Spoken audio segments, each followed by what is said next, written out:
Selamat pagi teman-teman. Mari sama-sama kita memulai ibadah. Sebelum itu marilah kita bangkit berdiri. Pertolongan kita dalam ibadah pada pagi hari ini adalah dalam nama Tuhan yang menjadikan langit dan bumi.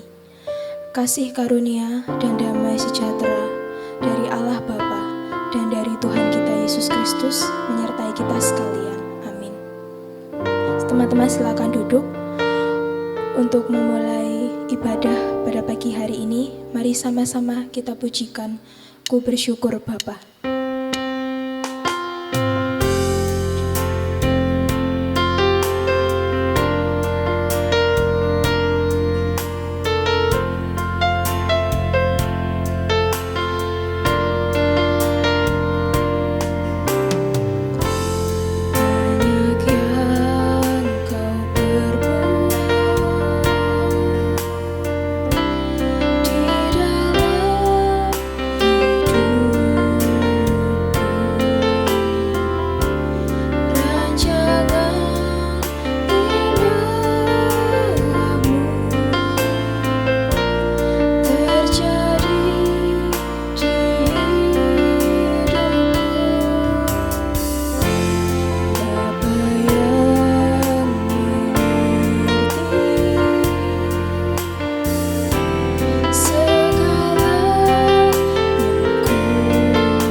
Ku bersyukur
Tuhan, Allah Bapa kami yang Maha Baik, kami bersyukur untuk kesempatan yang masih Engkau berikan bagi kami pada pagi hari ini. Pagi ini kami akan memuji dan juga memuliakan nama-Mu. Berkati Tuhan ibadah kami ini dari awal hingga akhir supaya berkenan di hadapan-Mu. Berkati juga supaya kami bisa mengerti dan memahami akan firman yang nanti akan disampaikan. Terima kasih ya Bapa, dalam nama-Mu kami sudah berdoa. Amin. Teman-teman, mari sama-sama kita bangkit berdiri, kita nyanyikan dengan penuh sukacita dan bertepuk tangan. Bersyukurlah, karena kita harus terus bersyukur untuk kebaikan Tuhan yang ada di dalam kehidupan kita. Maka kita harus terus bersyukur kepada Tuhan dalam keadaan apapun.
Tetap bangkit berdiri dan bertepuk tangan.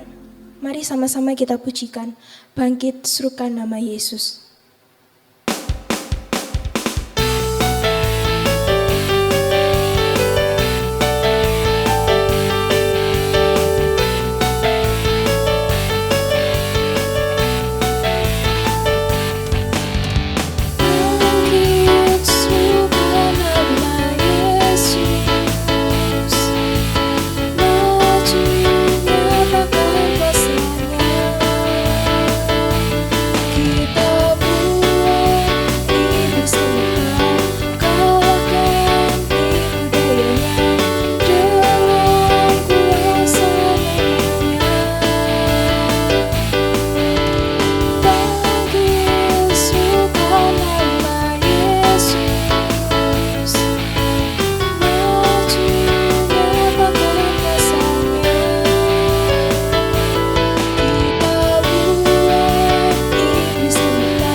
Untuk mempersiapkan firman Tuhan yang akan disampaikan, mari sama-sama kita pujikan, bagi Tuhan tak ada yang mustahil.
Sebelum kita merenungkan kebenaran firman Tuhan pada pagi hari ini, mari terlebih dahulu kita berdoa meminta pertolongan dari Tuhan. Mari kita berdoa. Bapa di sorga, pagi hari ini kami datang kepadamu, terima kasih untuk kesempatan yang masih Tuhan berikan kepada kami untuk mendengarkan kebenaran firman Tuhan. Bapa, kami rindu Engkau boleh menerangi setiap hati dan juga pikiran kami. Tolonglah kami, singkapkanlah kebenaran ini supaya kami bisa memahami akan kehendak Tuhan di dalam kehidupan kami. Dan juga kiranya Engkau sendiri yang bekerja secara leluasa di dalam pribadi setiap kami. Dan hamba-Mu sendiri yang dalam kelemahan keterbatasan, kiranya Tuhan Engkau sendirilah yang akan menolong dan juga memampukannya. Terpujilah nama-Mu Bapa, kami serahkan waktu kami ke dalam tangan Tuhan. Berbicaralah karena kami sudah siap untuk mendengar. Dalam nama Tuhan Yesus kami berdoa, amin. Selamat pagi teman-teman, bersyukur sekali pagi hari ini kita bisa kembali lagi bersama-sama beribadah, bahkan mendengarkan kebenaran firman Tuhan. Teman-teman, selama beberapa minggu ke depan kita akan belajar dari tokoh-tokoh yang ada di dalam Alkitab. Bagaimana mereka bisa berkarya secara nyata melalui segala hal yang Tuhan berikan di dalam diri mereka. Secara khusus teman-teman, hari ini kita akan belajar dari seorang tokoh yang bernama Yusuf. Ya, dimanapun kehadirannya itu selalu menjadi berkat bagi orang-orang yang ada di sekitarnya. Karena itu teman-teman, saya mengajak kalian semua untuk membuka bagian firman Tuhan yang terambil dari Kejadian pasal yang ke-39. Ayat yang pertama sampai dengan ayatnya yang ke-6. Kemudian kita melanjutkan ayat 20 sampai dengan ayatnya yang ke-23. Sekali lagi, Kejadian pasal ke-39 ayat pertama sampai dengan ayat yang ke-6, kemudian dilanjutkan ayat 20 sampai ayat yang ke-23. Jika sudah menemukannya, saya akan membacakan untuk teman-teman dan kalian bisa mengikuti dari dalam hati. Demikianlah firman Tuhan. Yusuf di rumah Potifar. Adapun Yusuf telah dibawa ke Mesir dan Potifar, seorang pegawai Mesir, pegawai istana Firaun, kepala pengawal raja, membeli dia dari tangan orang Ismail yang telah membawa dia ke situ. Tetapi Tuhan menyertai Yusuf sehingga ia menjadi seorang yang selalu berhasil dalam pekerjaannya. Maka tinggallah ia di rumah tuannya orang Mesir itu. Setelah dilihat oleh tuannya bahwa Yusuf disertai Tuhan dan bahwa Tuhan membuat berhasil segala sesuatu yang dikerjakannya, maka Yusuf mendapat kasih tuannya dan ia boleh melayani dia. Kepada Yusuf diberikannya kuasa atas rumahnya dan segala miliknya diserahkannya pada kekuasaan Yusuf. Sejak ia memberikan kuasa dalam rumahnya dan atas segala miliknya kepada Yusuf, Tuhan memberkati rumah orang Mesir itu karena Yusuf, sehingga berkat Tuhan atas segala miliknya, baik yang di rumah maupun yang di ladang. Segala miliknya diserahkannya pada kekuasaan Yusuf dan dengan bantuan Yusuf ia tidak usah lagi mengatur apapun selain dari makanannya sendiri. Kemudian ayat 20 sampai dengan 23, lalu Yusuf ditangkap oleh tuannya dan dimasukkan ke dalam penjara, tempat tahanan-tahanan raja dikurung. Demikianlah Yusuf dipenjarakan di sana. Tetapi Tuhan menyertai Yusuf dan melimpahkan kasih setianya kepadanya dan membuat Yusuf kesayangan bagi kepala penjara itu. Sebab itu, kepala penjara mempercayakan semua tahanan dalam penjara itu kepada Yusuf. Dan segala pekerjaan yang harus dilakukannya di situ, dialah yang mengurusnya. Dan kepala penjara tidak mencampuri segala yang dipercayakannya kepada Yusuf karena Tuhan menyertai dia. Dan apa yang dikerjakannya Tuhan buat berhasil. Demikian jauh teman-teman pembacaan firman Tuhan kita pada pagi hari ini. Ketika membaca pasal ke-39 ini, saya secara pribadi dan mungkin teman-teman juga mengalaminya, saya merasa sangat kagum sekali dengan pribadi Yusuf ini. Kenapa teman-teman saya merasa sangat kagum? Karena meskipun dia merupakan seorang budak, tetapi dalam keadaan apapun, baik itu dalam keadaan yang baik-baik saja ataupun tidak baik, dia tetap berkarya bagi kemuliaan Tuhan. Ada dua situasi yang pada saat itu diperhadapkan oleh Yusuf. Pertama teman-teman, dari bagian firman Tuhan yang kita baca, Yusuf berkarya di rumah tuannya, yaitu Potifar. Ya, dia dipercayakan untuk melayani Potifar dan juga diberikan kekuasaan untuk mengatur segala sesuatu milik kepunyaan Potifar. Dan Tuhan membuat dia berhasil. Kemudian ada satu keadaan lagi, yaitu dia berada di dalam penjara. Di sana Yusuf juga berkarya. Teman-teman, pernahkah kalian mendapatkan kesempatan untuk berkunjung ke penjara? Saya pernah beberapa kali memiliki kesempatan itu berkunjung ke sana dan tentu saja teman-teman situasi di dalam penjara bukanlah sesuatu yang sangat mudah untuk dilalui untuk orang yang ada di dalam sana. Tetapi meskipun berada dalam situasi yang tidak baik, berada di dalam penjara, kita lihat Yusuf dia juga berkarya secara nyata.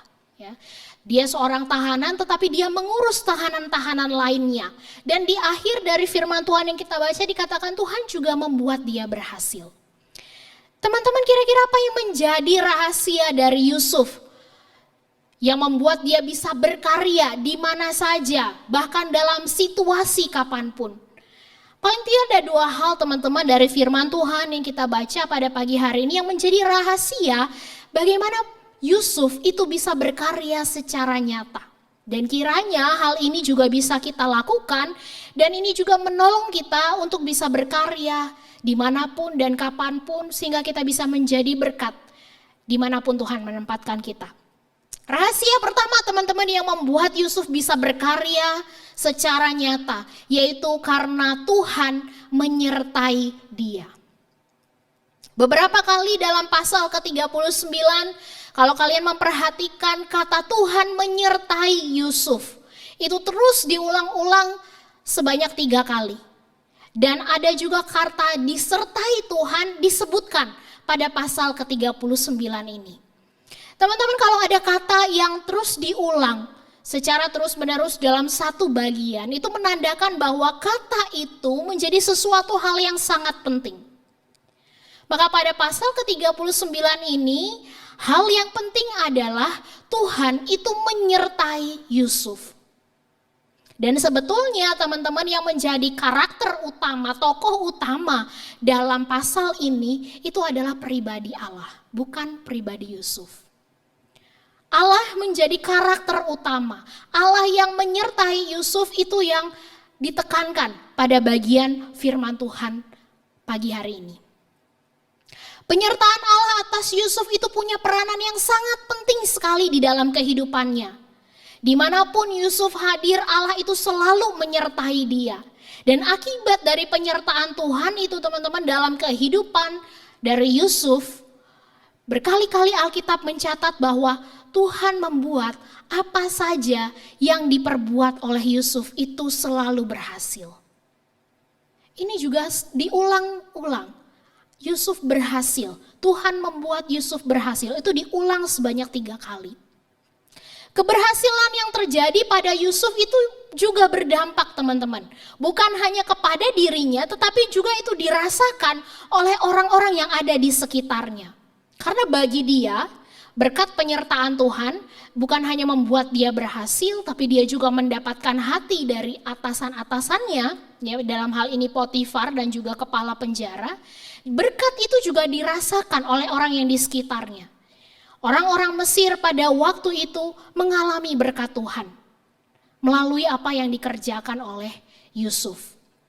Dan sebetulnya teman-teman, hal ini juga sama terjadi kepada ayahnya.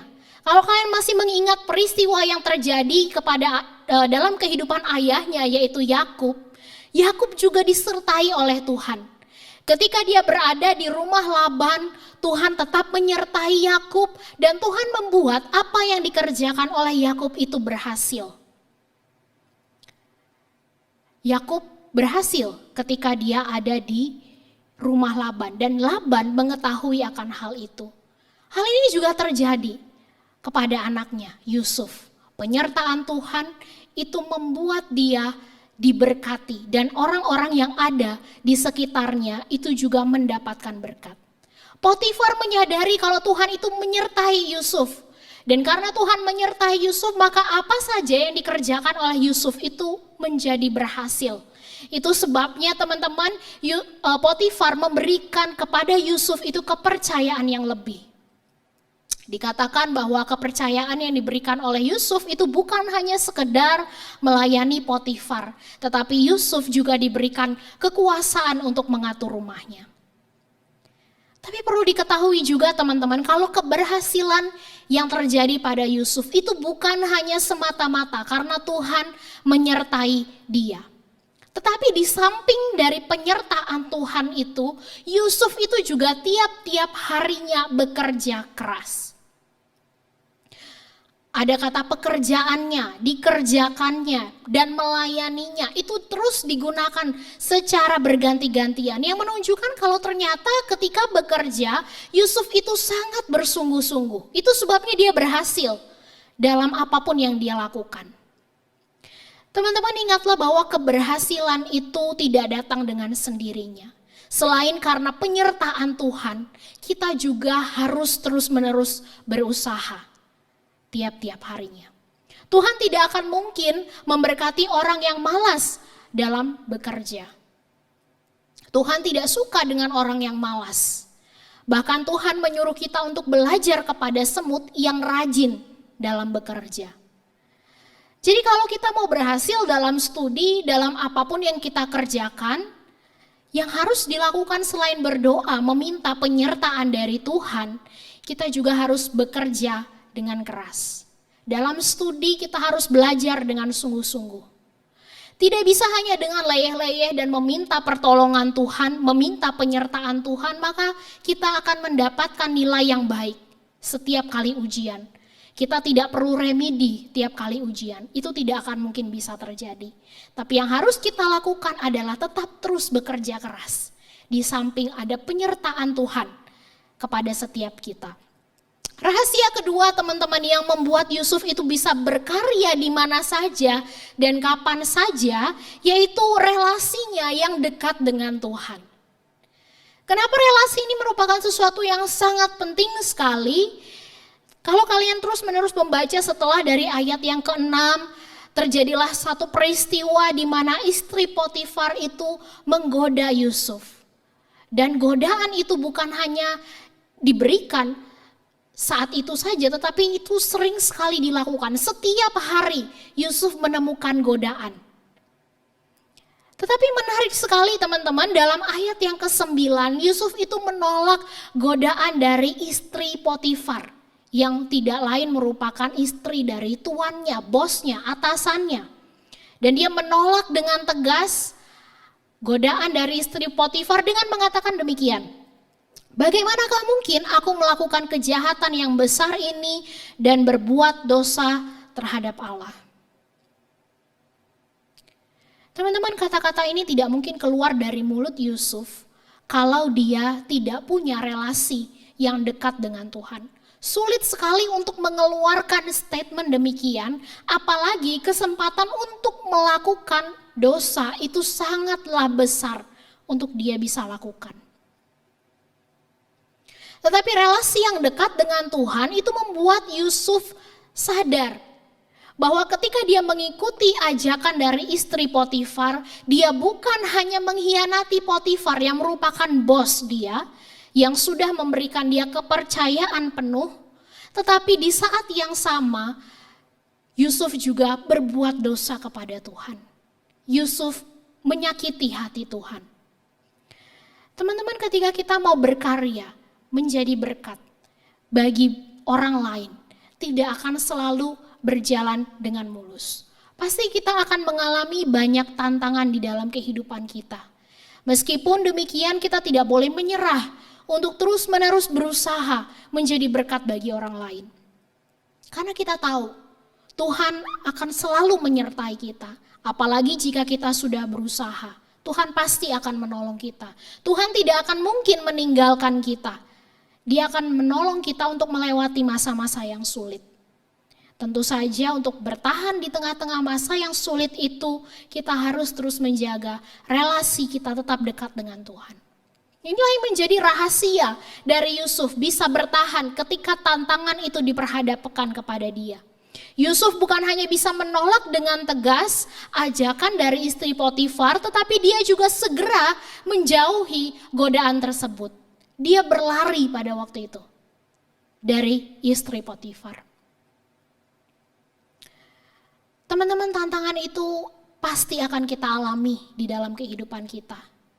Bahkan pribadi Yesus pun mengalami hal yang sama. Dia juga diperhadapkan dalam banyak sekali tantangan. Dia sering sekali mengalami yang namanya difitnah, mengalami hal-hal yang tidak menyenangkan dari orang-orang yang ada di sekitarnya, karena dia taat melakukan kehendak Bapa. Tetapi itu semua tidak membuat dia menjadi putus asa. Relasi yang terus-menerus dia lakukan dengan Allah, dengan Bapa, itu membuat Yesus tetap terus bertahan sampai dengan akhirnya. Dan sehingga dia bisa menjadi berkat. Dan kita pun bisa memperoleh berkat itu. Sampai pada akhir kehidupannya Yesus terus menjalankan apa yang menjadi kehendak Bapa di dalam kehidupan kita. Yaitu Yesus mengerjakan karya keselamatan. Dan kita memperoleh berkat keselamatan itu di dalam kehidupan kita. Jika Yesus saja taat sampai dengan akhirnya, walaupun dia mengalami banyak sekali tantangan, banyak sekali godaan, maka kita juga harus terus menjaga relasi kita tetap dekat dengan Tuhan. Supaya kita bisa terus menjadi berkat bagi orang lain. Ini tidak akan mungkin bisa kita hindari, teman-teman. Tantangan ini akan terus kita hadapi sepanjang kehidupan kita. Tetapi biarlah kita tidak menjadi takut ataupun gentar ketika diperhadapkan dengan situasi demikian. Seperti yang saya katakan tadi, teman-teman, ajakan dari istri Potifar itu bukan satu kali dia katakan. Tetapi ajakan itu setiap hari terus dikatakan oleh istri Potifar. Dan setiap hari itu juga Yusuf selalu menolak ajakan dari istri Potifar. Melalui kisah hidup Yusuf, teman-teman, kita belajar bahwa kita bukan hanya harus tekun bekerja keras, tetapi kita juga harus tekun menolak godaan.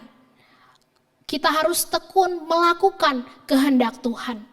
Itu sebabnya kita harus selalu menjaga relasi kita dekat dengan Tuhan. Sehingga meskipun godaan itu diperhadapkan kepada kita secara berulang kali, tetapi secara berulang kali itu pula kita bisa menolak godaan tersebut. Tentu teman-teman, ada harga yang harus kita bayar ketika kita menolak setiap godaan. Ketika kita menolak untuk berkompromi dengan dosa dan terus bertahan melakukan firman Tuhan. Kita mungkin akan dipandang aneh oleh teman-teman kita. Dan bahkan mungkin kita akan dijauhi oleh mereka. Karena kita tidak mau berkompromi dengan mereka. Tapi meskipun demikian, teman-teman, kiranya kita tidak goyah untuk terus taat melakukan firman Tuhan. Yusuf mengalaminya. Ketika dia terus bertahan menolak godaan dari istri Potifar, yang terjadi kemudian di dalam kehidupannya, dia difitnah lalu dimasukkan ke dalam penjara.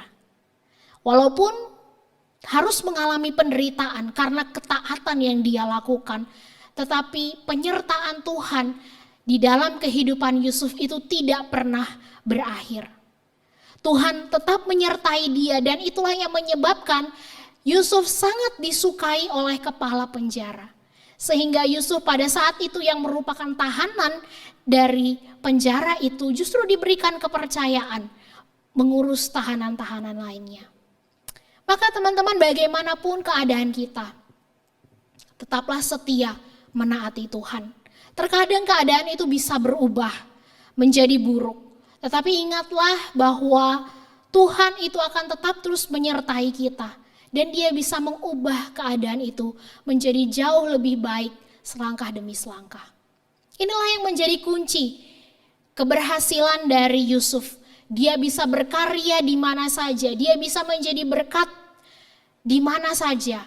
Yang pertama karena Tuhan itu selalu menyertai dia. Walaupun Tuhan menyertai dia, dia tetap terus berusaha bekerja keras. Dan yang kedua, teman-teman, yang dilakukan oleh Yusuf sehingga dia bisa berkarya di mana saja, yaitu dia selalu menjaga relasinya dengan Tuhan. Karena pasti akan ada banyak tantangan. Iblis tidak akan mungkin tinggal diam ketika dia tahu kita sedang melakukan kehendak Tuhan.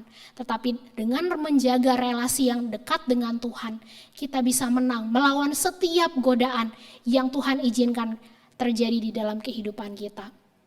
Kiranya kita dimampukan oleh Tuhan untuk berkarya di mana saja, menjadi berkat dimanapun Tuhan menempatkan kita. Mari kita berdoa. Bapa, kami bersyukur untuk firman Tuhan yang sekali lagi mengingatkan kami bahwa ternyata menjadi berkat dimanapun kami berada itu menjadi sesuatu hal yang mungkin. Karena Tuhan itu selalu menyertai kami. Itu sebabnya kami tidak perlu takut dan juga gentar. Bahkan kalaupun kami diperhadapkan dengan tantangan, biarlah melalui relasi kami yang dekat dengan Tuhan itu, kami bisa tetap terus bertahan, melakukan kebenaran firman Tuhan. Sehingga sungguh kami bisa mempermuliakan nama Tuhan dimanapun Engkau menempatkan kami. Tolonglah kami Bapa dengan segala kelemahan dan juga keterbatasan kami. Kiranya Roh Kudus-Mu sendiri yang menolong dan juga memampukan setiap kami. Terpujilah nama-Mu Bapa, di dalam nama Tuhan Yesus Kristus kami sudah berdoa dan bersyukur. Amin. Untuk meresponi firman Tuhan yang baru saja kita dengar, mari kita sama-sama pujikan kembali. Bagi Tuhan tak ada yang mustahil.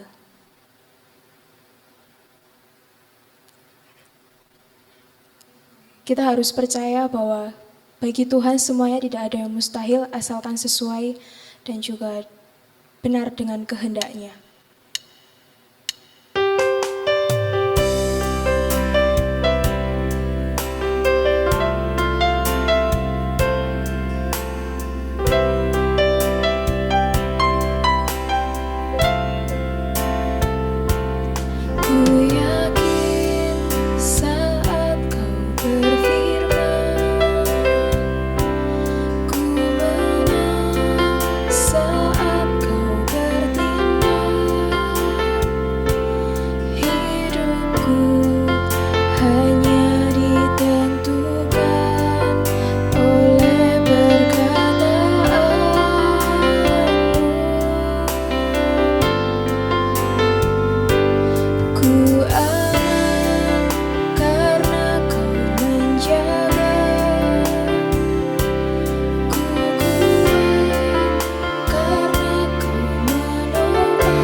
Teman-teman, mari sama-sama kita berdoa. Tuhan, terima kasih untuk waktu dan kesempatan yang masih Engkau berikan bagi kami hingga sampai hari ini. Terima kasih untuk pemeliharaanmu dalam kehidupan kami. Tuhan, pada pagi ini kami berdoa kepadamu untuk pertumbuhan kerohanian iman kami remaja agape. Biarlah Tuhan yang selalu menyertai dan memberikan kami berkat, supaya kami selalu bertumbuh melalui persekutuan dan juga pemuritan yang ada. Ajar kami ya Bapa, supaya kami sebagai remaja dapat mewujud nyatakan disiplin rohani dalam setiap perbuatan kami. Kami juga berdoa untuk studi dari remaja agape, supaya Tuhan yang memberikan berkat dan penyertaan-Mu, sehingga Tuhan selalu memampukan kami untuk mempunyai konsentrasi serta fokus belajar yang tinggi, supaya kami bisa mendapatkan hasil yang maksimal bagi setiap tugas-tugas kami.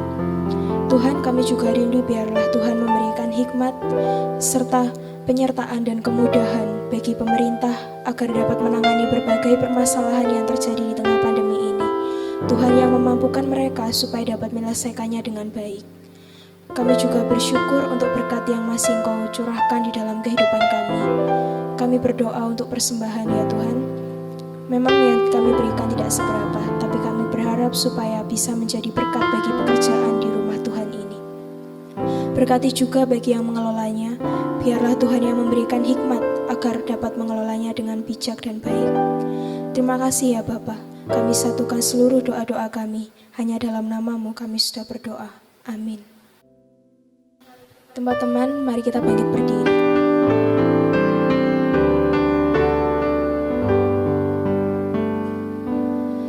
Puji Allah Bapa Putra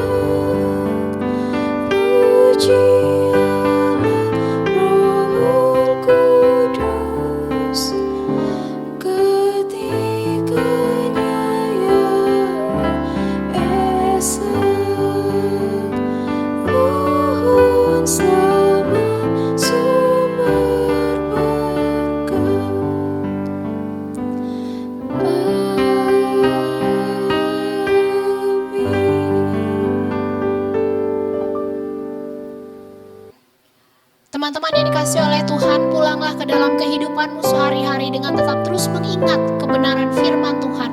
Terimalah berkat-Nya. Tuhan memberkati engkau dan melindungi engkau. Tuhan menyinari engkau dengan wajah-Nya dan memberi engkau damai sejahtera dari saat ini sampai selama-lamanya. Amin.